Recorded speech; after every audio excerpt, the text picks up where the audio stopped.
रिश्तों में वही रिश्ता सबसे अच्छा होता है जो किसी गलती के बाद हल्की सी मुस्कुराहट और थोड़ी सी माफी के साथ ही पहले जैसा हो जाता है। जो आपसे जलते हैं उनसे घृणा कभी ना करें, क्योंकि यही तो वे लोग हैं जो यह समझते हैं कि आप बेहतर हैं। जब समय आपके विपरीत चल रहा हो तो शांत रहना सबसे बेहतर है। जो होने वाला है वो होकर ही रहता है, और जो नहीं होने वाला वह कभी नहीं होता। ऐसा निश्चय जिनकी बुद्धि में होता है उन्हें चिंता कभी नहीं सताती है। गीता में लिखा है, जब भक्ति में मन लगने लगे तो समझ लेना आपने भगवान को नहीं, भगवान ने आपको चुना है। कोई कुछ भी बोले, स्वयं को शांत रखो। धूप कितनी ही तेज हो, समुद्र सूखा नहीं करते। कान भरने वालों से हमेशा सावधान रहे, ये अच्छे अच्छे रिश्तों को बिगाड़ देते हैं। किसी के साथ दुख बांट पाना भी एक तरह का सुख है। योग्यताएं कर्म से पैदा होती हैं, जन्म से हर व्यक्ति शून्य होता है। उस आदमी से सावधान रहो जो बात नहीं करता, और उस कुत्ते से जो भौंकता नहीं है। इस जगत में सत्य से भी बड़ा सत्य प्रेम है, और जिसके प्रति प्रेम है उसके प्रति असत्य होना मुश्किल है। पूरी दुनिया की सबसे खूबसूरत जोड़ी मुस्कुराहट और आंसू है। इन दोनों का एक साथ मिलना मुश्किल है, लेकिन जब ये दोनों मिलते हैं वो पल सबसे खूबसूरत होता है। जब समंदर में कश्ती लेकर आ ही गए हैं तो अब तूफानों से क्या डरना। प्रभु का रास्ता बड़ा सीधा है और बड़ा उलझा भी। बुद्धि से चलो तो बहुत उलझा, और भक्ति से चलो तो बड़ा सीधा। विचार से चलो तो बहुत दूर, और भाव से चलो तो बहुत पास। जिस दिन हम ये समझ जाएंगे कि सामने वाला गलत नहीं है, सिर्फ उसकी सोच हमसे अलग है, उस दिन जीवन से सब दुख दूर हो जाएंगे। इंसान को इंसान से दूर करने वाली सबसे पहली चीज है जुबान, और दूसरी चीज है पैसा। रिश्ते निभाने के लिए बुद्धि नहीं, दिल की शुद्धि होनी चाहिए। सत्य कहो, स्पष्ट कहो, सम्मुख कहो। जो अपना हुआ वो समझेगा, जो पराया हुआ छुटेगा। भीड़ से हटकर अपने लिए नया जहान ढूंढो। गलतियां सब निकालते हैं, आप समाधान ढूंढो। जो जरूरी है परमात्मा वो तुम्हें देगा, जब जरूरी है तब देगा। तुम्हारी जल्दबाजी से कुछ नहीं होगा। सब्र करना सीखिए। सत्य कभी दावा नहीं करता कि मैं सत्य हूं, किंतु झूठ हमेशा दावा करता है कि केवल मैं ही सत्य हूं। किसी का मन और मौन बहुत कम लोग ही समझ पाते हैं। नियत साफ और मकसद सही हो तो यकीनन किसी न किसी रूप में ईश्वर भी आपकी मदद करते हैं। जब ऊपर वाला आपसे कुछ वापस लेता है तो ये मत सोचो कि उसने आपको दंड दिया है। हो सकता है कि उसने आपका हाथ खाली किया हो, पहले से कुछ बेहतर और अच्छा देने के लिए। रिश्ते हों या रास्ते, जब तक ठोकर नहीं लगती है तब तक अपनी सही जगह का ज्ञान नहीं हो पाता है। अंत में अर्थी उठाने वाले 4 ही लोग काफी हैं।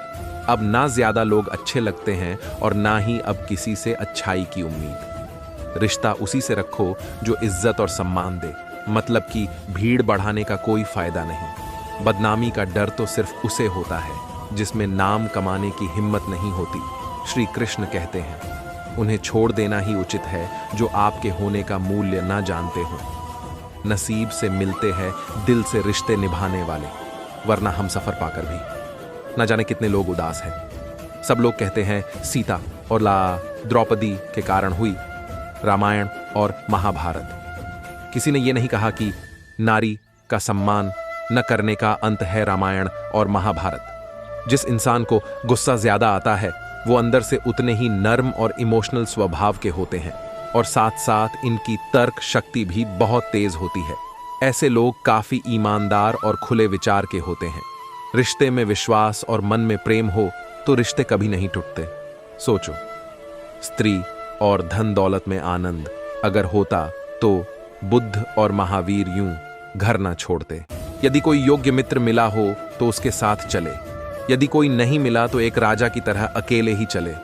जिंदगी में कभी भी ये मत सोचो कि कौन कब कैसे कहां बदल गया। सिर्फ इतना देखो वह तुम्हें सिखाकर क्या गया। यही जीवन का ज्ञान है।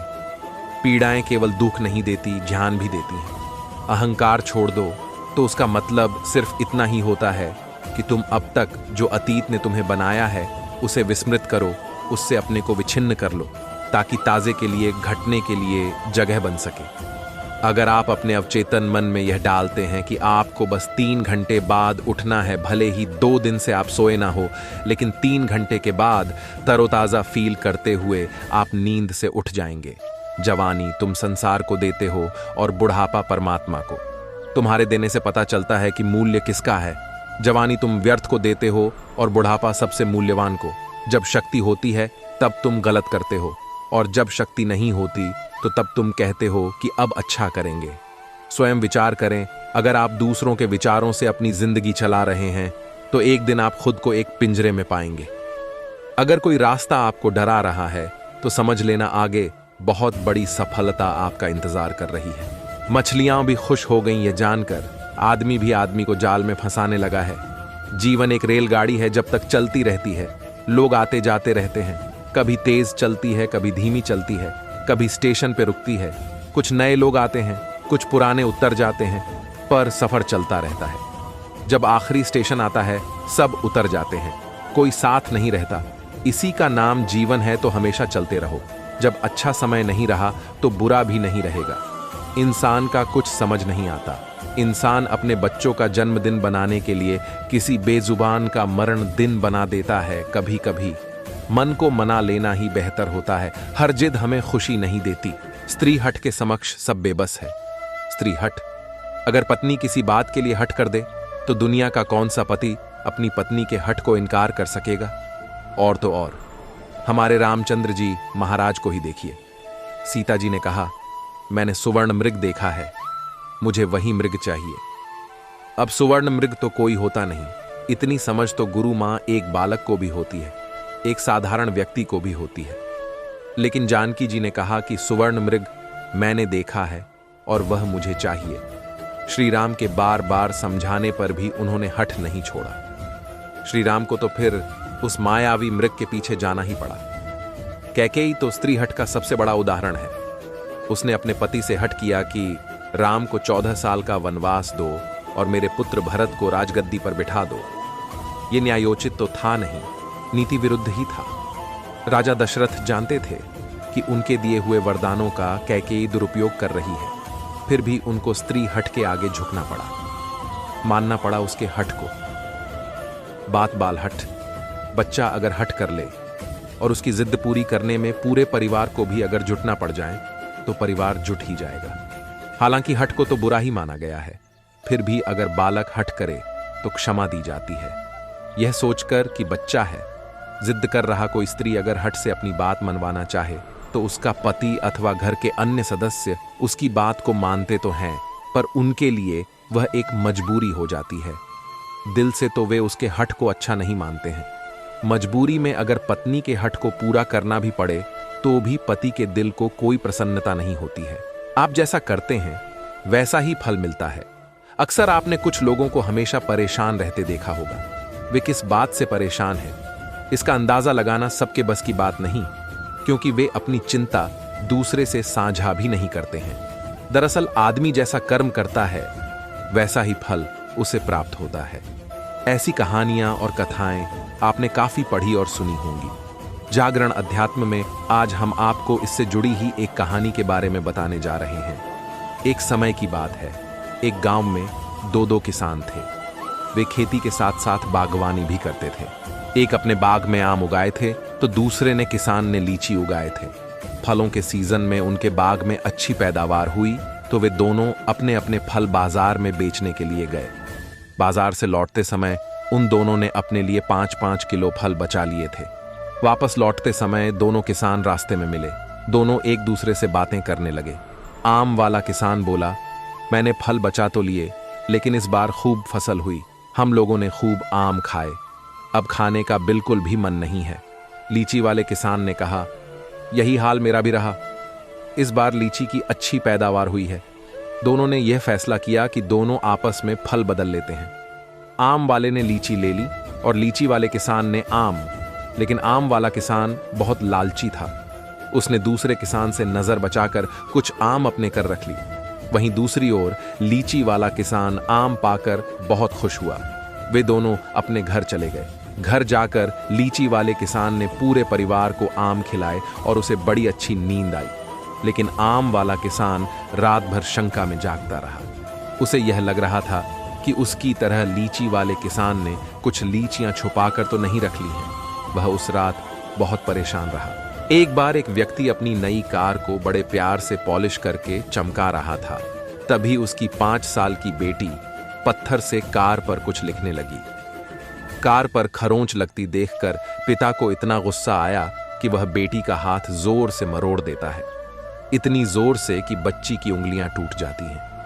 बाद में अस्पताल में दर्द से कराह रही बेटी पूछती है, डैड, मेरी उंगलियां कब ठीक होंगी?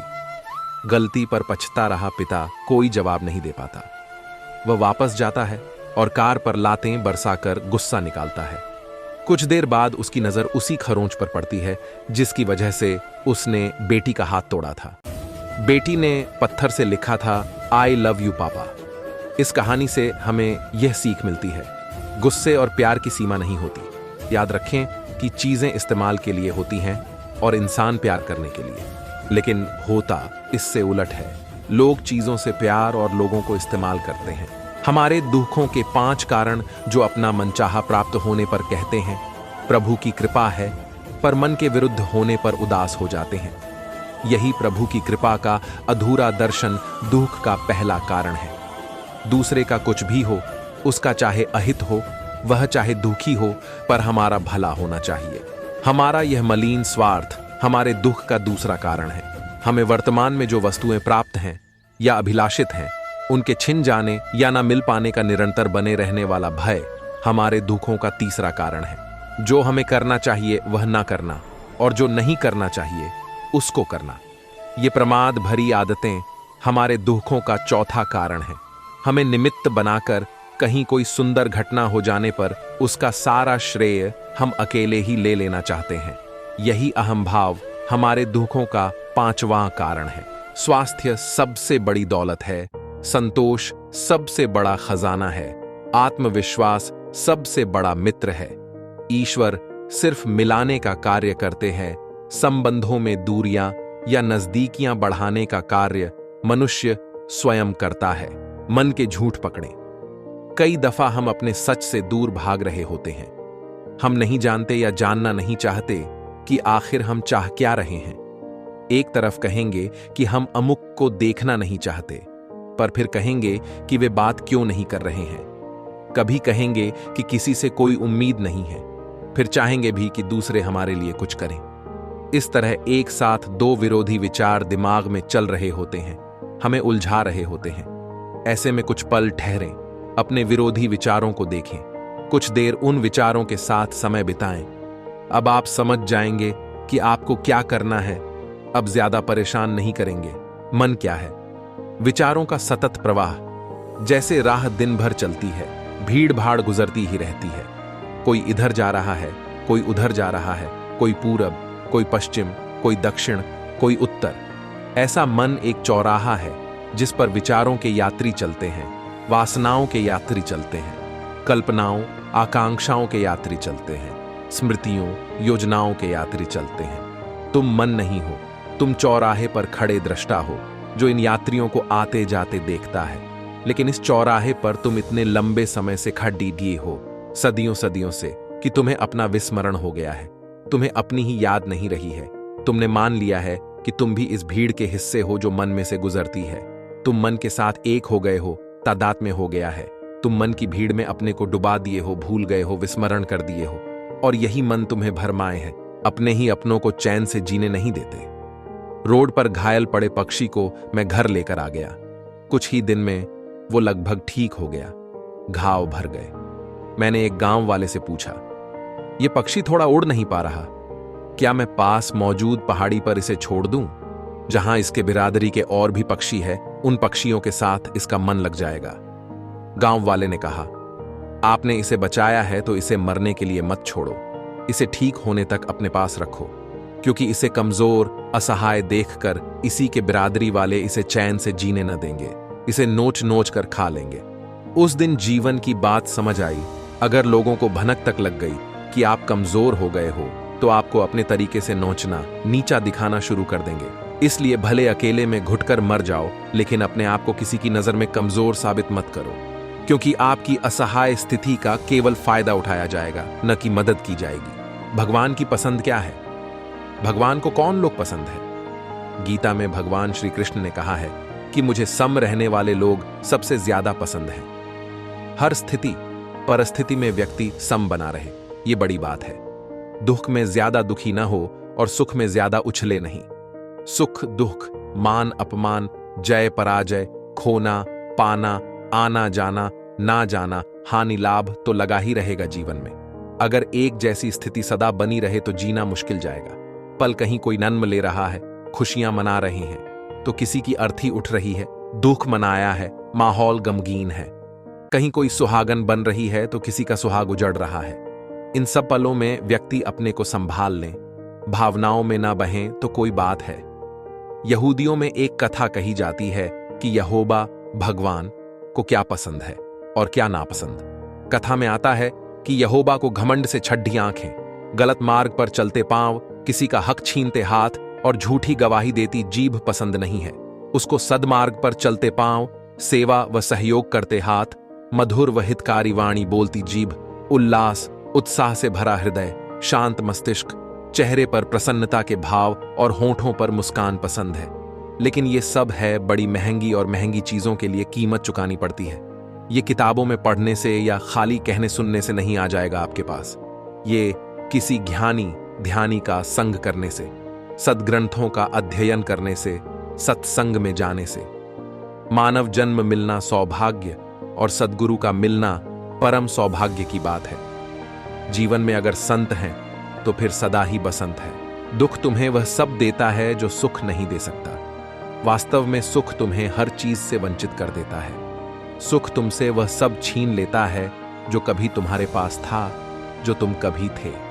सुख तुम्हें मिटा देता है, दुख तुम्हारे अहंकार को पोषित करता है और सुख मूलतः निरहंकार की अवस्था है। वही समस्या है और वही समस्या की जड़। तभी सुखी होना लोगों को बहुत कठिन लगता है। तभी संसार में लाखों लोग दुख में ही जीते हैं। उन्होंने तो दुख में ही जीने की ठान सी ली है। ये तुम्हें बहुत सूक्ष्म अहंकार देता है। दुख में तुम सुखी होते हो पर तुम नहीं होते। दुख में सूक्ष्म अहंकार, सुख में तुम ही मिट जाते हो। अगर यह समझ में आ जाए तो बात एकदम स्पष्ट हो जाती है। दुख तुम्हें विशिष्ट बनाता है। सुख समष्टिगत घटना है, उसमें कुछ विशेष नहीं है। वृक्ष सुखी हैं, पशु सुखी हैं और पक्षी सुखी हैं। पूरा अस्तित्व सुखी है सिवाय मनुष्य के। दुखी होने से व्यक्ति बहुत विशिष्ट हो जाता है। दुख तुम्हें लोगों का ध्यान आकर्षित करने में कुशल बनाता है। तुम जब भी दुखी होते हो, तुम्हारी ओर ध्यान दिया जाता है, तुमसे सहानुभूति की जाती है, तुम्हें प्यार मिलता है। हर कोई तुम्हारा ध्यान रखता है। दुखी व्यक्ति को चोट कौन पहुंचाएगा? दुखी व्यक्ति से ईर्ष्या कौन करेगा? दुखी व्यक्ति का कौन विरोध करेगा? ये तो बहुत घटिया बात होगी। दुखी व्यक्ति का ध्यान रखा जाता है, उसे प्रेम दिया जाता है, उसकी देख रेख होती है। दुख में बहुत निवेश संभव है। अगर पत्नी दुखी नहीं है तो पति उसे भूलेगा ही। अगर वह दुखी है तो पति उसे नजरअंदाज नहीं कर सकता। अगर पति दुखी है तो पूरा परिवार, पत्नी, बच्चे सब उसके इर्द गिर्द होते हैं। इससे बहुत सुख मिलता है। तुम्हें लगता है कि तुम अकेले नहीं हो, तुम्हारा परिवार है, तुम्हारे मित्र हैं। और जब तुम बीमार होते हो, उदास होते हो, दुखी होते हो तो मित्र तुम्हें देखने आते हैं, तुम्हें सांत्वना देते हैं। जब तुम प्रसन्न होते हो तो वही मित्र तुमसे ईर्ष्या करते हैं। जब तुम वास्तव में प्रसन्न होते हो तो तुम पाओगे कि सारा संसार तुम्हारे विरुद्ध हो गया है। कैसे खुश रहा जाए? अगर देखा जाए तो किसी चीज से अपनी पहचान न बनाने का मतलब है कि आपके और आपके काम के बीच एक दूरी है। लेकिन पहचान नहीं बनाने का मतलब उसके साथ जुड़ाव न रखना नहीं है। दरअसल जब आप कोई पहचान नहीं रखते तो आप सजग रूप से खुद को जोड़ सकते हैं। अगर आप अपने जीवन की हर स्थिति में खुद को झोंक नहीं देते तो इसकी सिर्फ एक वजह है कि आपने अपनी पहचान बहुत गहरी बना रखी है। जब चीजें वैसे नहीं होती जैसा आप सोचते हैं तो आपकी पहचान खतरे में आ जाती है और तब वह स्थिति आपके लिए बेहद असुरक्षित हो उठती है। एक बार जब आप इस अनुभव से गुजरते हैं तो फिर उस चीज से आपके जुड़ने का स्तर एकदम नीचे आ जाता है। आप खुद को जीवन के साथ सचमुच तभी जोड़ पाएंगे जब आप इससे अपनी पहचान स्थापित नहीं करेंगे। यह बात विचार और हालात दोनों पर ही लागू होती है। मान लीजिए मेरे किसी रिश्तेदार के साथ कुछ गलत हो गया। ऐसे में हो सकता है कि मुझे वहां जाना पड़े और उनकी कुछ मदद करनी पड़े। लेकिन अगर मैं उस स्थिति से प्रभावित नहीं होता हूं, तो क्या आपको लगता है कि मैं वहां जाकर वह सब कर पाऊंगा जिसकी वहां जरूरत होगी? मान लीजिए आपके प्रियजन के साथ कुछ घटित हुआ और आपने उनके साथ अपनी पहचान बनाकर नहीं रखी है, तब भी आप अपनी तरफ से हर चीज पूरी क्षमता के साथ करेंगे, क्योंकि आपकी पहचान स्थापित न होने का मतलब यह नहीं है कि आपका प्रेम, आपका लगाव सब कुछ चला गया। लेकिन अगर आपने अपनी पहचान बनाई होगी तो आप शायद सो नहीं पाएंगे। आप ही बताइए कि अगर आपके सामने ऐसी स्थिति आए कि आपके आसपास किसी के साथ कुछ गलत घटित हो जाए और उस समय उन्हें आपकी जरूरत हो, तो वहां होने का सबसे अच्छा तरीका कौन सा होगा? वहां अपने होशो हवास को पूरी तरह से बनाए रखते हुए अपनी पूरी क्षमता के साथ मौजूद होना, या फिर अपना संतुलन खोकर वहां रहना? दोनों में से बेहतर क्या होगा? अब तक सारे लोगों ने आपको हमेशा यह यकीन दिलाया है कि अगर आपका कोई अपना बीमार होता है, मरता है या कुछ बुरा होता है तो आपको टूट जाना चाहिए, नहीं तो यह समझा जाएगा कि आप उन्हें प्यार नहीं करते। ब्रह्मचर्य का अर्थ है आपने कुछ नहीं किया, अपने जीवन को आपने वैसे ही जैसे रचनाकार ने आपको बनाया। आप इसमें से कुछ और नहीं बनाते, तो इसमें कोई कदम नहीं उठाना है। अगर आप कुछ नहीं करते तो आप ब्रह्मचारी हैं, लेकिन इसके लिए साधना है, अभ्यास है, अनुशासन है। वो सब किस लिए हैं? ये सब आपको बस वैसे ही रहने में मदद करने के लिए है। इसका कारण यह है कि आपने इस पृथ्वी से बहुत कुछ लिया है, तो पृथ्वी के बहुत से गुण आप में आ जाते हैं और आप पर अधिकार जमाते हैं। एक मूल गुण यह है कि जब आप पृथ्वी को शरीर के रूप में उठा लेते हैं तो उसमें एक चीज आती है, जड़ता। सुबह उठने पर भी जड़ता का अनुभव होता है। आप उठना नहीं चाहते। अगर आप दिव्यता के पथ पर बढ़ना चाहते हैं तो यह जरूरी है कि आप पृथ्वी के गुणों के आगे न झुकें। एक बात जड़ता है तो दूसरी है मजबूरीवश चलना।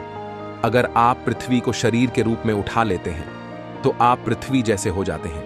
यह आपको गोलाकार चक्करों में ले जाती है। चक्रीय गति हर उस चीज का मूल आधार है जिसे ब्रह्मांड में भौतिक कहते हैं।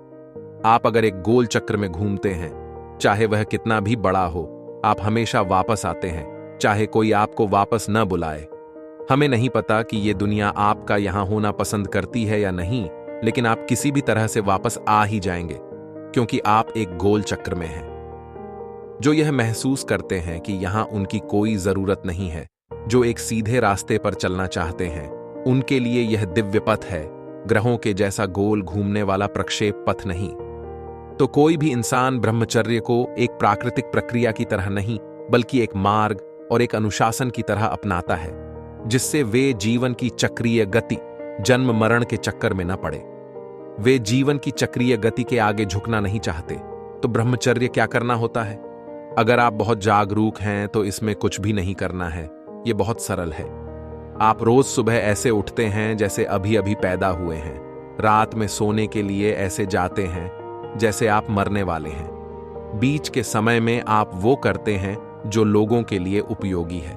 ईर्ष्या को हमेशा से एक कुटिल भावना के रूप में देखा गया है, लेकिन ईमानदारी से कहूं तो मेरे लिए इसने बराबर काम किया है। ये मुझे प्रेरणा देती है। तो जब भी मेरे मित्र कुछ नया सीखते हैं तो मेरे अंदर से भाव आता है कि मैं उनसे बेहतर करूं। और शायद यही कारण है कि मैं अपने सपनों के कॉलेज में पहुंच गया हूं। तो आपको लगता है कि ईर्ष्या क्या एक नकारात्मक भावना है, या ये आपको बेहतर करने के लिए प्रेरित करती है? सौभाग्यवश आज के दिनों में ऐसा नहीं होता, लेकिन उन दिनों जब हम बड़े हो रहे थे, खास तौर से छोटे शहरों में, लोग मजा लेने के लिए एक डिब्बे में पटाखे भर के किसी गड्ढे की पूंछ से बांध देते थे। विशेष रूप से दिवाली के दिनों में यह काफी लोकप्रिय था। जब पटाखे छूटने लगते तब वो बेचारा गड्ढा इधर उधर भागता था, घोड़े से भी ज्यादा तेज। क्या आपको लगता है कि जीवन को प्रेरित करने का यह कोई अच्छा तरीका है? आपके पास और भी बेहतर और समझदार तरीके हैं। जब आपको लगता है कि आपकी पूंछ सुलग रही है तो आप दौड़ सकते हैं। लोग कहते हैं कि अगर कोई कुत्ता आपके पीछे पड़ जाए तो आप वाकई तेज दौड़ेंगे, लेकिन उसैन बोल्ट इसलिए तेज नहीं दौड़ते कि उनकी पूंछ में आग लगी है। वे इसलिए तेज दौड़ते हैं क्योंकि उन्होंने अपने पैरों और फेफड़ों को इस तरह तैयार किया है कि वे चाहे जैसे दौड़ें वे सबसे तेज होंगे। क्या यह तेज दौड़ने का सही तरीका नहीं है? अब यदि आप इसलिए तेज दौड़ना चाहते हैं कि एक कुत्ता आपके पीछे लगा है या आपकी पूंछ में आग लगी है, तो यह तेज दौड़ने का सुखद तरीका नहीं है। अगर आप इसलिए तेज दौड़ना चाहते हैं कि कोई कुत्ता आपके पीछे लगा है या आपकी पूंछ में आग लगी है, तो यह तेज दौड़ने का सुखद तरीका नहीं है। एक बात यह है कि आप तेज दौड़ते हैं, यह महत्वपूर्ण है, लेकिन दूसरी बात यह है कि दौड़ने अनुभव शानदार है। क्या यह भी महत्वपूर्ण नहीं है? आप अपने सपनों के कॉलेज में आ गए हैं, लेकिन अब आपके लिए ये 3 साल नरक समान भी हो सकते हैं। क्या यह महत्वपूर्ण नहीं है कि ये 3 साल आपके जीवन का एक शानदार अनुभव बने? सिर्फ दौड़ना महत्वपूर्ण नहीं है, आप इसे कैसे अनुभव करते हैं और कल इससे आपको क्या मिलता है, वह भी उतना ही महत्वपूर्ण है। जीवन और मृत्यु का स्वभाव क्या है, यह जानने के लिए सभी तरह की चीजें की गई हैं, पर आप इसके बारे में सोचकर या प्रयोग करके इसको समझ नहीं सकते। सिर्फ अनुभव से ही आप इसे समझ सकते हैं। जब भी लोग मृत्यु और मृत्यु के बाद क्या होता है के बारे में मुझसे सवाल करते हैं, तो मैं उन्हें याद दिलाता हूं कि इसे अनुभव से जानना ही सबसे अच्छा है। मेरा मतलब यह नहीं है कि उन्हें मर जाना चाहिए। मेरा कहना यह है कि आपको अपने अंदर के जीवन के बारे में जानना चाहिए। आप अगर सिर्फ अपने शरीर का अनुभव कर रहे हैं, तो मैं चाहे कुछ भी कहूं, आप उलटा ही समझेंगे। अगर आपके जीवन का अनुभव केवल आपके मानसिक और शारीरिक ढांचे तक ही सीमित है, तो आप इस आयाम तक नहीं पहुंच सकते। मृत्यु और उसके बाद जो कुछ भी है, वो कोई ऐसे रहस्य नहीं है जो किसी स्वर्ग या नर्क में छिपे हुए हैं। वे यहीं पर हैं, अभी हैं। बात बस यह है कि अधिकतर मनुष्य इस ओर पर्याप्त ध्यान नहीं देते, क्योंकि वे बाकी चीजों के साथ बहुत व्यस्त रहते हैं। उनके लिए उनका पेशा, उनका कारोबार उनके जीवन से भी ज्यादा महत्वपूर्ण है। उनके लिए उनका प्यार संबंध उनके जीवन से भी ज्यादा महत्वपूर्ण है। उनके पड़ोस के किसी व्यक्ति के साथ उनकी छोटी सी समस्या उनके जीवन से भी ज्यादा महत्वपूर्ण है। वे कैसे कपड़े पहनते हैं, ये उनके जीवन से बहुत ज्यादा महत्वपूर्ण है। ये सिर्फ कुछ ही उदाहरण है। जीवन के बारे में आपके विचार गलत हैं, तो जीवन आपसे दूर ही रहता है। वास्तव में जीवन आपसे दूर नहीं होता, आप उससे बच बच कर रहते हैं। जीवन आपको टालने की, आपसे दूर जाने की कोशिश नहीं करता, आप ही उससे दूर रहते हैं। आपके जीवन के कड़वे, दर्द भरे अनुभव आपको जीवन की वजह से नहीं हुए थे। वे अपने मन और शरीर को संभालने की आपकी अयोग्यता की वजह से हुए थे। जीवन ने कभी आपको कोई दर्द या पीड़ा नहीं दी है। यह सिर्फ आपके मन और शरीर के कारण हुए हैं। आप जानते ही नहीं कि अपने शारीरिक और मानसिक ढांचे को कैसे संभालें। आपको कुदरत ने 2 अद्भुत साधन दिए हैं, पर आपने उनको बिगाड़ दिया है। आपके सभी दुख और पीड़ाएं बस आप ही की वजह से हैं, जीवन की वजह से नहीं। हम हमेशा यही आशा करते हैं कि हमें कुछ मिले। हम चाहते हैं कि हमें परिवार, सरकार, समाज से कुछ मिले, परंतु हम यह नहीं देख पाते हैं कि बनाने वाले ने हमें क्या दिया है। मनुष्य धारणाओं और कल्पनाओं में ऐसा फंसा हुआ है कि सही और गलत समझ ही नहीं पाता है। यदि वह बनाने वाले को खोज रहा है, तो किसको खोज रहा है? अनुभव एक आदमी था। उसके मन में शंका करने और सुनने में क्या फर्क होता है? थी कि मेरे अंदर वह शक्ति है या नहीं जो दुनिया को चलाती है। उसने खोजना शुरू किया। वह लोगों के पास जा जाकर पूछता कि क्या सचमुच वह शक्ति मेरे अंदर है। कई लोगों ने उसे बताया, लेकिन वह संतुष्ट नहीं हुआ। एक एक संत से उसकी भेंट हुई। उसने उन्हें अपनी शंका बताई। कहा, 1 बाल्टी पानी और खूब सारा नमक लेकर आओ। वह आदमी सारा सामान लेकर आ गया। संत ने उस आदमी को 1 बाल्टी पानी और नमक देते हुए कहा, नमक बाल्टी में डाल दो। उस आदमी ने ऐसा ही किया। फिर संत ने कहा, अब इसको घोलो। उसने घोलना शुरू किया। धीरे धीरे सारा नमक पानी में घुल गया। फिर संत ने उस आदमी से पूछा, कहां गया? तो उसने कहा कि नमक तो गायब हो गया, वह दिखाई नहीं दे रहा है। तब संत ने कहा, अब इस पानी में तुमको वह नमक दिखाई नहीं दे रहा है। इसका यह मतलब नहीं कि वह गायब हो गया है या वह पानी में ही है। तुम उसे आंखों से नहीं परछक सकते हो। हमारा भी यही हाल है। हम भी अपने हृदय में स्थित शक्ति को आंखों से नहीं देख सकते, परंतु अपने हृदय से उस शक्ति का अनुभव कर सकते हैं। जब नमक पानी में घुल गया, तो सिर्फ पानी ही पानी दिखाई दे रहा था, नमक नहीं दिखाई दे रहा था। परंतु वह तो वहीं था। ठीक उसी प्रकार वह शक्ति भी सब जगह है, थल, जल, पेड़, वायु में, हर जगह। उसी के होने से हम जीवित हैं, बस उसे अनुभव करने की जरूरत है। बचपन का सुख, उस बच्चे के कई प्रकार के भय का शमन और उसके आत्मविश्वास का स्वस्थ विकास सभी सीधे प्रेम पर निर्भर होता है। आजकल कई बच्चे दुख भरे घरों में बड़े होते हैं। यदि उन्हें ढंग का प्यार नहीं मिलता तो अपने आगामी जीवन में वे शायद ही अपने माता पिता से प्रेम करेंगे और संभव है कि दूसरों से प्रेम करना भी उनके लिए कठिन होगा। यह बहुत चिंताजनक है। जैसे जैसे बच्चे बड़े होकर स्कूल में प्रवेश करते हैं, उनको शिक्षकों से मदद मिलनी चाहिए। यदि कोई शिक्षक न केवल शास्त्रीय शिक्षा देता है, परंतु विद्यार्थियों को जीवन के लिए भी तैयार करने का उत्तरदायित्व लेता है, तो उसके विद्यार्थियों में उसके लिए विश्वास तथा सम्मान की भावना जागेगी। विद्यार्थियों को जो कुछ भी सिखाया गया है, वह उनके चित्त पर अमिट निशान छोड़ जाएगा। दूसरी ओर, अपने विद्यार्थियों के संपूर्ण कुशल मंगल की चिंता नहीं रखने वाले शिक्षक द्वारा सिखाए गए विषय शायद उनको बहुत समय तक याद भी नहीं रहे। भावनाओं का असर हर जगह पड़ता है। प्रेम पूर्वक किए गए व्यवहार का सकारात्मक असर पड़ता है और उपेक्षापूर्ण व्यवहार का नकारात्मक असर पड़ता है। ये बात बच्चों पर ही नहीं, सभी पर लागू होती है। इसलिए सभी के साथ प्रेम पूर्वक व्यवहार करना चाहिए। बहुत सी सर्वश्रेष्ठ चीजें शांत माहौल में ही सीखी जा सकती हैं और कई चीजें तूफान के बीच ही सीखते हैं। सफलता से ज्यादा दिलचस्प होता है संघर्ष। जो हमें खुशी दें, ऐसी परिस्थितियों की पहले से पहचान नहीं की जा सकती। उनका हम अचानक ही सामना करते हैं। सहज बने रहने के लिए बहुत सारे तजुर्बों की जरूरत होती है। जब शरीर की आंखें बंद होती हैं, तब आत्मा की आंखें खुली रहती हैं। दुनिया में हर असाधारण तोहफे की कीमत देनी ही पड़ती है। जहां प्रेम है, वहां चमत्कार होते रहते हैं। मंजिल नहीं, जीवन में रास्ता ही सब कुछ है। यह सच्चाई कि मैं एक महिला हूं, कभी मेरे पादरी या राजा बनने के सपनों के आड़े नहीं आई। जवानी के दिनों में देखे गए सपने यदि पूरे हो जाते हैं, तो इससे बेहतर जीवन में और क्या हो सकता है। शुरुआत करके ही डर को खत्म करें। फेलियर का डर हमें कदम बढ़ाने ही नहीं देता। बस काम को बार बार टालते हैं। आज करेंगे, कल करेंगे, और इस बाजी मारता समय का बहाना बनाना। क्यों गलत लोगों के मुंह से ऐसे शब्द सुने होंगे कि मैं ऐसा कर सकता था लेकिन नहीं कर पाया।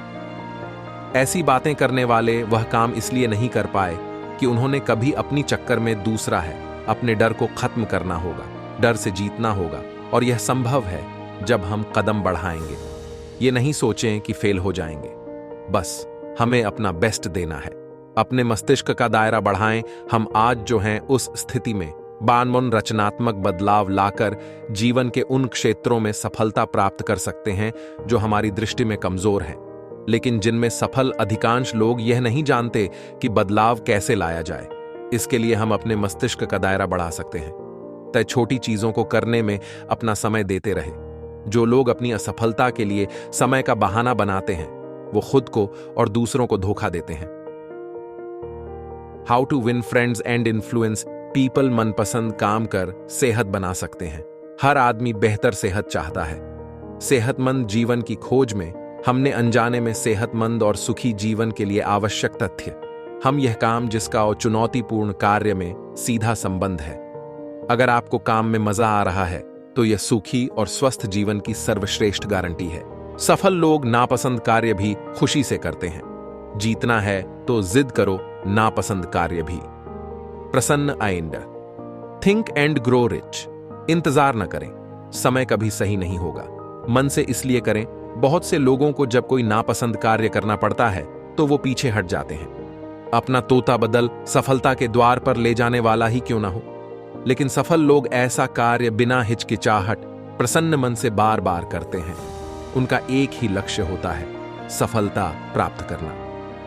अधिकांश लोग असफल इसलिए रहते हैं कि वो कुछ सार्थक करना शुरू करने के लिए सही समय का इंतजार करते हैं। इंतजार न करें। क्या गलत है बनाम कौन गलत है, सकारात्मक सोच के सबूत के रूप में यह भी है कि क्या गलत है और कौन गलत है के अंतर पर ध्यान दें। अगर आप हमेशा यह समय कभी सही नहीं होगा, आप जहां खड़े हैं वहीं से शुरू करें और आपके पास आपके अधिकार में जो उपकरण हैं उन्हीं के साथ काम करें। जैसे जैसे आगे बढ़ेंगे बेहतर उपकरण मिल जाएंगे। नजरें मिलाकर बात करने से बढ़ेगा भरोसा। नजरें मिलाकर बात करने से सामने वाले को यह संदेश जाता है कि आप ईमानदार और सच्चे हैं। आप जो कह रहे हैं उस बात में हैं। आप डरे खोजेंगे कि कौन गलत है तो आप पूरी तरह पकी करते हम सबको हमेशा दोष खोजेंगे। जब किसी को दोष देने की खोज में आप लगे रहेंगे तो सभी इस बात को समझ जाएंगे और किनारे हो जाएंगे। वो इंतजार करेंगे कि किस पर तलवार गिरेगी। हुए हुए हैं। हमेशा दूसरों की आंखों में आंखें डालकर बात करें। इससे न सिर्फ आपका आत्मविश्वास बढ़ेगा बल्कि सामने वाला भी आप पर विश्वास करेगा। खुद को जान जाएंगे तो सारे कष्ट भी मिट जाएंगे। मैंने मन, शरीर और आत्मा के बीच एक संबंध देखा है, पर मैं इस बात को लेकर भी उत्सुक हूं कि कैसे दो मरीजों का एक सी बीमारी एक ही डॉक्टर के उसी इलाज के बाद भी परिणाम अलग अलग होता है। एक जीवित बच जाता है तो दूसरा जिंदगी की जंग हार जाता है। इससे मुझे एक अंतर्दृष्टि मिली कि हमारे रोजमर्रा के अनुभव या जिसे हम सच कहते हैं वे दरअसल हमारी सामाजिक रेवा, हमारी कंडीशनिंग के चलते हुआ एक सम्मोहन है। ज्यों-ज्यों हमारी चेतना या अनुभव बदलते जाते हैं ये सच्चाई भी बदलती जाती है। मुर्गा सुबह सुबह बांग देता है और ठीक उसी समय सूर्योदय होता है, पर हम ये नहीं सोचते कि बांग के कारण ही सूरज निकलता है। हां, इसमें संबंध जरूर है।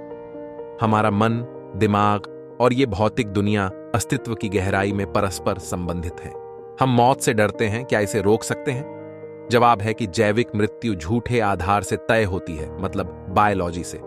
जबकि आप ना आपका शरीर है न मन है। आप इस दुनिया के अनुभव में भी नहीं हैं। तो फिर हम कौन हैं? ऐसा क्या है जो सिर्फ हमारा अनुभव ही जानता है? जैसे लाल रंग।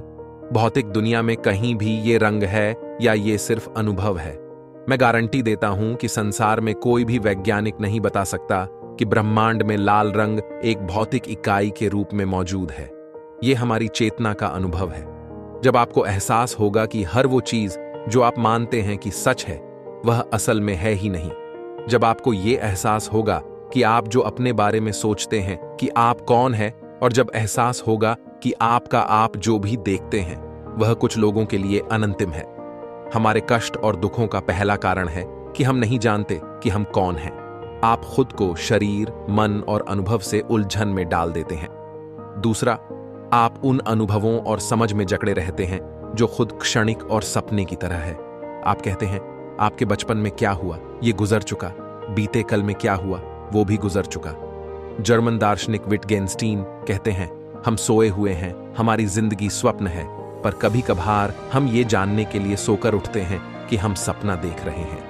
जब इस दहलीज को लांघकर आप उठते हैं तो अपने सच्चे स्व के प्रति जाग जाते हैं, जो कि शरीर या मन नहीं है बल्कि जागरूकता है, जिसमें ये सारे अनुभव घटित होते हैं। स्वप्न से जकड़े रहना कष्ट का दूसरा कारण है। तीसरा भी अप्रिय बात का डर। चौथा ईगो से जुड़ा है। पांचवा मौत का डर। ये सारे आपस में जुड़े हुए हैं। सबसे बड़ा सवाल है जो हर किसी को पूछना चाहिए, मैं कौन हूं, क्या हूं? ध्यान की स्थिति में जाकर अपनी आंखें बंद करें। आपको चेतना की एक अलग ही दुनिया नजर आएगी, जहां आप भौतिक दुनिया का अनुभव ही नहीं कर पाएंगे बल्कि आप तस्वीरों, विचारों, भावनाओं, कहानियों का अनुभव कर पाएंगे। आपको इस उजागर सच का एहसास होगा। सुनने में यह भारी भरकम लगेगा। एक संत अपना स्वयं का आश्रम बनाना चाहते थे, जिसके लिए वो गांव-गांव की यात्रा करते और कई लोगों से मुलाकात करते थे। इसी यात्रा के दौरान उनकी मुलाकात एक किसान से हुई। किसान ने उनका स्वागत किया और संत से कुछ समय अपनी कुटिया में आराम करने की याचना की। संत उसके मीठे व्यवहार से प्रसन्न हुए और उन्होंने उसका आग्रह स्वीकार कर लिया। किसान ने संत को घर का स्वादिष्ट भोज कराया और उनके विश्राम के लिए खटिया पर एक दरी बिछा दी। किसान खुद फर्श पर टाट बिछाकर सो गया। किसान को सोते ही नींद आ गई। उसके चेहरे के भाव से पता चल रहा था कि वह चैन की सुखद नींद ले रहा है। उधर संत को खाट पर नींद नहीं आ रही थी। उन्हें मोटे और नर्म गद्दे की आदत थी जो उन्हें दान में मिला था। वो रात भर किसान के बारे में सोच रहे थे कि वो कैसे इस कठोर जमीन पर इतने चैन से सो सकता है। दूसरे दिन सवेरा होते ही संत ने किसान से पूछा, तुम कैसे इस कठोर धरा पर इतने चैन से सो रहे थे? तब उसने बड्ड ही सरलता से उत्तर दिया, हे गुरुदेव, मेरे लिए मेरी ये छोटी सी कुटिया एक महल के समान ही भव्य है। इसमें मेरे श्रम की है। अगर मुझे एक समय भी भोजन मिलता है तो मैं खुद को भाग्यशाली मानता हूं। जब दिन भर के कार्यों के बाद मैं इस धरा पर सोता हूं तो मुझे मां की गोद का आत्मीय एहसास होता है। मैं दिन भर के अपने सत्कर्मों का विचार करते हुए चैन की नींद सो जाता हूं। मुझे एहसास भी नहीं होता कि मैं इस कठोर धरा पर हूं। जब संत जाने लगे तब किसान ने कहा, हे गुरुवर, क्या मैं भी आपके साथ आश्रम के लिए धन एकत्र करने चल सकता हूं? तब संत ने विनम्रता से उत्तर दिया, पुत्र, तुमने जो मुझे आज ज्ञान दिया है उससे मुझे पता चला कि चित्त का सुख कहां है। अब मुझे किसी आश्रम की इच्छा नहीं रह गई। यह कहकर संत वापस अपने देश लौट गए और एकत्र किया। धन उन्होंने गरीबों में बांट दिया और स्वयं एक कुटिया बनाकर रहने लगे। जीवन का सुख संतोष में है। अगर मनुष्य जो है उसे स्वीकार कर ले और उसी में खुशियां तलाशे तो वो उसी क्षण सारे सुख का अनुभव कर लेता है। कई घरों में अपार धन दौलत ऐशो आराम होते हुए भी वहां सुख शांति नहीं होती, क्योंकि उन्हें जो है उसमें संतोष नहीं होता। कहते हैं, जिन्हें दूसरों की थाली में घी ज्यादा दिखता है वो कभी खुद चैन से नहीं रहते। व्यक्ति को हमेशा वो चाहिए जो उसके पास नहीं है, और वो मिल जाए तो नई महत्वाकांक्षा उसकी जगह ले लेती है। इस तरह पूरा जीवन असंतोष में ही बीत जाता है। संतुष्टि ही जीवन का मूल मंत्र है। अगर इंसान में संतोष है तो कोई दुख उसे तोड़ नहीं सकता। यही है जीवन का रहस्य। अक्सर लोग एक बहुत ही कॉमन सवाल पूछते हैं कि मैं खुश कैसे रह सकता हूं। मैं उन्हें एक आदमी के बारे में बताता हूं जो हमेशा शिकायत करता रहता था कि उसके ऊपर ईश्वर की कृपा नहीं है। एक दिन अचानक उसकी आंखों में कुछ खुजली हुई जिसने उसका नजरिया पूरी तरह बदल दिया। डॉक्टर ने इसे कैंसर बताया और आंखें निकालने की नौबत आ गई ताकि कैंसर पूरे शरीर में ना फैले। एकदम बिखर चुका वह इंसान ज्यों ही सर्जरी वार्ड में अंदर गया, उसके दिमाग में एक ही ख्याल था, उसका धुंधला भविष्य। हालांकि ऑपरेशन के दौरान सर्जन ने पाया कि यह रेटिना के पीछे महज एक फंगस है जिसे सिर्फ साफ करने की जरूरत है। आखिरकार जब उस आदमी की आंखों की पट्टी खोली गई तो वह यह देखकर खुशी से झूम उठा कि वह अभी भी देख सकता है, और तब उसने अपनी आंखों की रोशनी के लिए ईश्वर को धन्यवाद दिया। आखिर में सामने आया कि अपनी नेमतों पर ध्यान केंद्रित करने वाले समूह के लोग 25% ज्यादा खुश थे, जबकि नकारात्मक पर ध्यान केंद्रित करने वाले 30% ज्यादा दुखी थे। कृतज्ञता की भावना, सकारात्मकता और अच्छा मानसिक व शारीरिक स्वास्थ्य विकसित करने का एक निश्चित तरीका है। इसका यह मतलब नहीं कि जिंदगी इसका ये को परी कथाओं की तरह परिपूर्ण माना जाए, बल्कि सभी हालातों में उम्मीद की किरणों को खोजते हुए खुद में लचीलापन विकसित किया जाए। सवाल है कि दिमाग को ग्रैटिट्यूड का प्रशिक्षण देने की जरूरत क्यों है? दरअसल जीवन में चुनौतियां और समस्याएं आनी ही हैं, पर आराम की चाहत में दिमाग समस्याओं की ओर ज्यादा जोर देता है और सकारात्मक पक्ष भूल जाता है। दिमाग एक समय पर एक ही भावना पर ध्यान केंद्रित कर सकता है। जब हम आसपास की अच्छाइयों पर लगातार ध्यान देते हैं तो दिमाग को नकारात्मक चीजों के लिए सोचने की गुंजाइश ही नहीं बचती। इसलिए कृतज्ञता की भावना जीवन का दृष्टिकोण सही करने में मदद करती है। कृतज्ञता विकसित करने और अभ्यास करने के लिए आपके पास जो है उस पर ध्यान दें, न कि कमियों पर। हर किसी का कप आधा खाली है, पर वो आधा भरा हुआ भी है। उदाहरण के लिए, अगर आपको टैक्स देना पड़ता है तो भगवान का शुक्रगुजार होना चाहिए कि कम से कम आपके पास नौकरी है। दुनिया में कई लोगों को एक बाल्टी पानी जैसी मूलभूत चीजें भी नसीब नहीं है। ऐसे में अगर आपके घर में नल में पानी की सुविधा है तो इसे ईश्वर का आशीर्वाद की तरह लें। जो हवा हम सांसों से लेते हैं, जो रोशनी हमें मिलती है, जिस पृथ्वी पर हम रहते हैं, और इन सब से ऊपर जिस मनुष्य रूप में हम हैं, ये सब ईश्वर की कृपा है। वो भी बिना मांगे हमें मिली है। रोजाना अच्छी चीजें दर्ज करना दिमाग को रचनात्मक बनाता है और कृतज्ञता की मानसिकता दृढ़ होती है।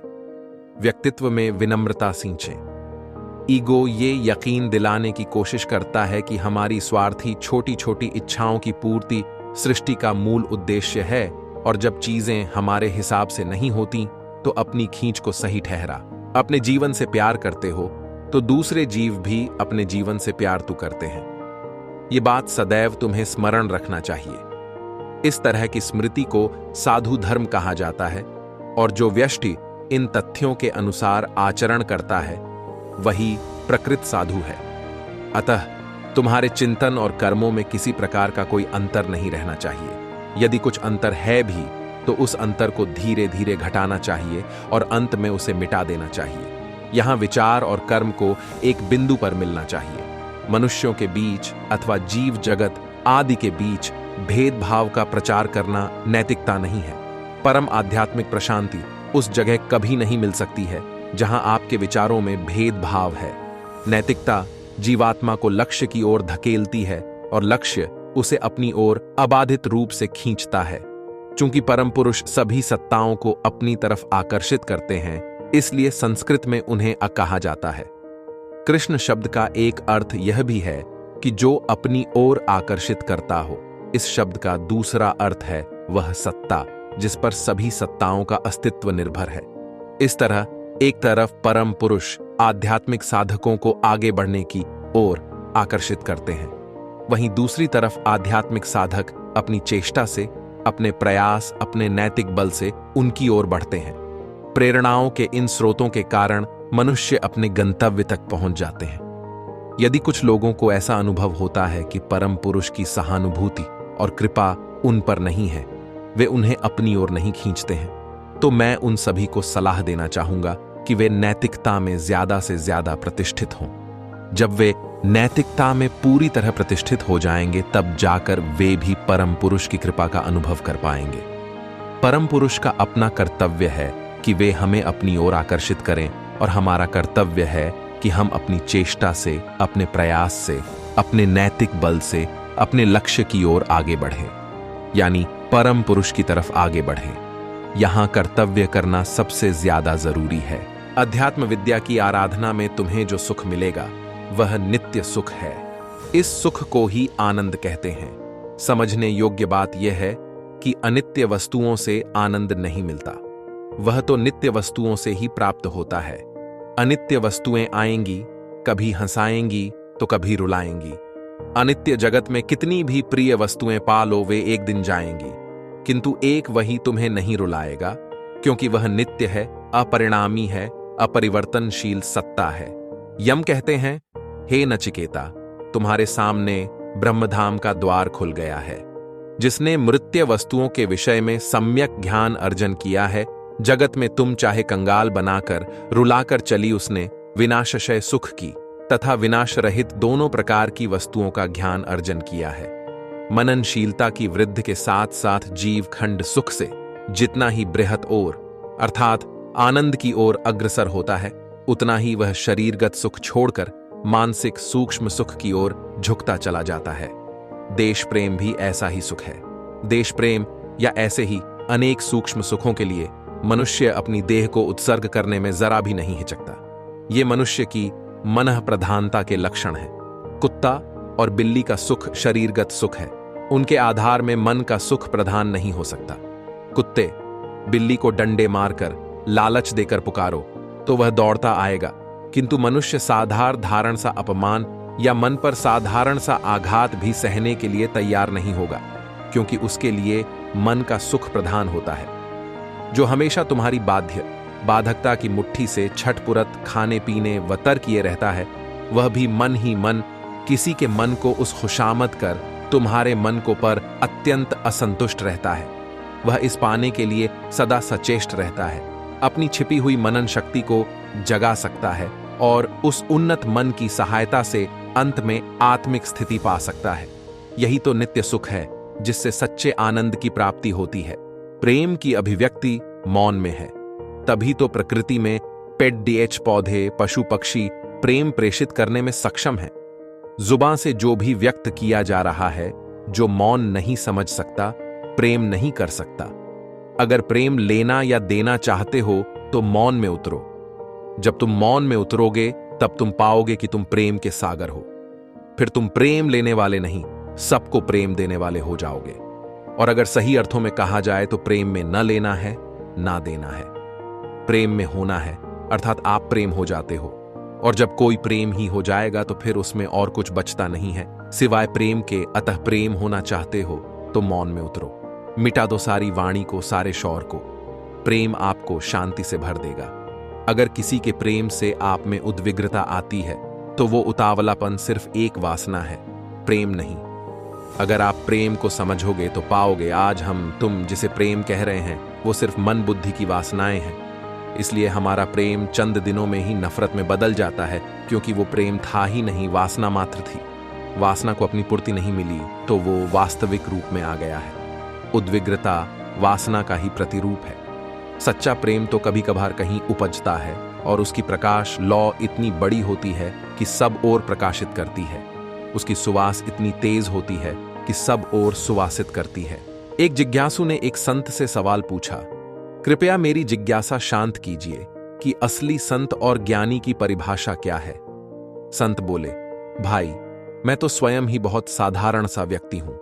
तुम यही बात जाकर सुकरात से पूछो, वह पक्के ज्ञानी संत हैं, वही तुम्हें अच्छी तरह समझा सकते हैं। जिज्ञासु सुकरात के पास गया और अपनी जिज्ञासा बताई। सुकरात विनम्रता से बोले, भाई तुम गलत जगह आ गए हो। मैं तो साधारण संत भी नहीं, अज्ञानी ही हूं। अभी तो ध्यान की पहली ही सीढ़ी पर हूं। तुम जहां से आए हो वहीं जाओ, वही तुम्हारा मार्गदर्शन कर पाएंगे। जिज्ञासु ने वापस आकर संत को सब हाल कह सुनाया। इस पर संत बोले, आशा है अब तुम्हें तुम्हारे सवाल का जवाब मिल गया होगा। सुकरात जैसे महान ज्ञानी दार्शनिक का यह कहना कि वह अज्ञानी है उनके महाज्ञानी होने का प्रमाण है। ज्ञानी होने का अहंकार उन्हें छू तक नहीं गया है। असली संत वही है जो अपने ज्ञान पर घमंडन करे और स्वयं को एक विद्यार्थी ही समझे। संत सदा ही ज्ञान अपने लिए नहीं, दूसरों के लिए अर्जित करता है। आपके अपने लोग भी यदि आपके कत्ल की साजिश कर रहे हों और अचानक आप पहुंच जाएं तो देखकर कहेंगे, अरे क्या बात है, हम आपकी लंबी उम्र की दुआ ही कर रहे थे। किस पर भरोसा करें, कैसे पहचानें, कौन अपना कौन पराया। गैर से वफा की उम्मीद बेकार है, लेकिन उलझन जब अपनों में ही हो जाए तब क्या करें। महाभारत युद्ध के दौरान युधिष्ठिर ने अर्जुन के गांडीव धनुष पर विपरीत टिप्पणी कर दी थी। अर्जुन की प्रतिज्ञा थी, जो मेरे गांडीव को अपशब्द कहेगा मैं उसका वध कर दूंगा। तो बड़े भाई को मारने को तैयार हो गए। कृष्ण वहीं थे। उन्होंने समाधान जुटाया। बोले, अर्जुन तुम अपने बड़े भाई को तू संबोधन से बोल दो। बड़े को तू कहना भी उसके वध जैसा होता है। वैसे तो अर्जुन को एक ही बार तू बोलना था, लेकिन कुछ पुराना याद आ गया और 11 बार बोल गया। फिर एकदम से तलवार निकाल ली खुद को मारने के लिए, क्योंकि बड़े भाई को तू कहा था। तब श्री कृष्ण बोले, हमारे शास्त्रों में हर समस्या का समाधान है। ब्रवी ही वाचाद्य गुणा निहात्मनस्तथा इतात्मा भवितासि पाठ। अपने मुख से अपनी प्रशंसा करना अपने वध जैसा काम हो जाता है। ये दो त्वरित समाधान कृष्ण ने अपनों के बीच उलझन होने पर सुझाए थे। तो जब भी ऐसी स्थिति बने, ईश्वर को बीच में रखें। परमात्मा की उपस्थिति ही कई समस्याओं का समाधान बन जाती है। अच्छे व्यवहार से सुखी जीवन जी सकते हैं। बुरा व्यवहार सुधारने के लिए ये उपाय करें। परिणाम से वाकिफ होते हुए भी व्यवहार को बदलना मुश्किल हो सकता है। इसकी जड़ें अक्सर किसी पुराने तजुर्बे से जुड़ी होती हैं। पुरानी बातें याद करें कि कैसे इस व्यवहार की शुरुआत हुई थी और कैसे आप सही व्यवहार करके अपनी जरूरतें पूरी कर सकते हैं। यह काम आसान नहीं है और समय भी लग सकता है, लेकिन इस तरह ज्यादा संतोषजनक जीवन जीने में मदद मिलती है। हार से नया नजरिया विकसित होता है। हार को पूरे मन से स्वीकारने वाला विजेता से कम नहीं होता।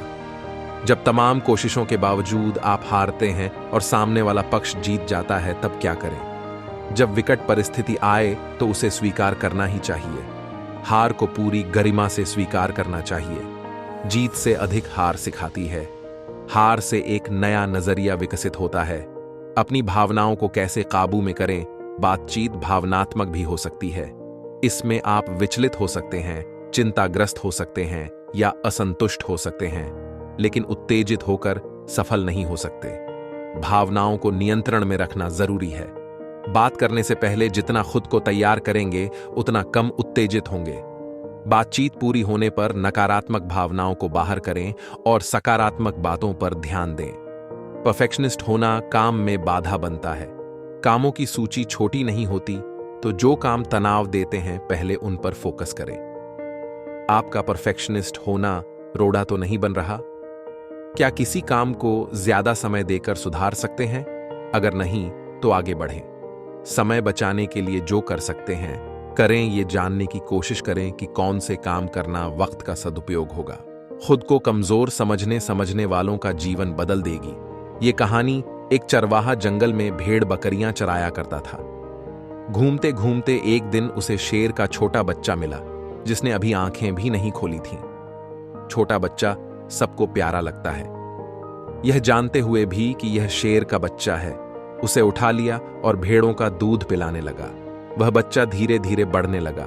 भेड़ों के बच्चों के साथ खेलता, भेड़ों के साथ ही घास खाता, भेड़ों की तरह बोलता, अपने आप को भेड़ ही समझता। अब बच्चा बड़ा हो गया था। एक रोज किसी दूसरे शेर ने भेड़ों के झुंड पर हमला कर दिया। सभी भेड़ें दौड़ने लगीं। शेर के उस बच्चे भी डरते कांपते भेड़ों की तरह दौड़ते हुए देखकर हमलावर शेर को बहुत आश्चर्य हुआ। उसने भेड़ों की ओर से ध्यान हटाया और उस शेर को ही पकड़ लिया और उसे समझाने लगा कि तू क्यों डरता है, तू तो खुद शेर है। दूसरा शेर कहता है कि शेर तो जंगल का राजा होता है, उसकी दहाड़ से सभी जानवर कांपते हैं। मैं घास खाने वाला इतना शक्तिशाली शेर नहीं हो सकता। हमलावर शेर उसे पकड़कर एक कुएं के पास ले गया। कुएं के अंदर उसे उसका चेहरा दिखाकर कहा, देख, तेरा चेहरा मेरे जैसा है, तेरे पंजे भी मेरे जैसे हैं, इसलिए तू भेड़ नहीं, तू शेर है। दूसरा शेर कहने लगा, ठीक है, मेरा चेहरा तेरे चेहरे जैसा ही है, मगर तू तो बहुत शक्तिशाली है। मेरी आवाज से तो कोई डरता भी नहीं। आपका जीवन क्या है? आप कौन हैं? अगर इस दृष्टिकोण से हम देखें कि मैं कौन हूं, मैं क्या हूं, जिन जिन चीजों को मैं बनाता हूं वे नहीं रहेंगी, जिन जिन चीजों से मैं प्यार करता हूं वे नहीं रहेंगी। इस दुनिया के अंदर लोगों ने सिस्टम बनाया है कि नौकरी करो, रोजगार करो, बिजनेस करो तो धन मिलेगा, और उस धन से जो आपको चाहिए, जो आपकी जरूरतें हैं, वो पूरी होंगी। पर सचमुच आपकी असली जरूरतें क्या हैं? आपको हवा की, गर्मी की जरूरत है। आपको भोजन और पानी की जरूरत है।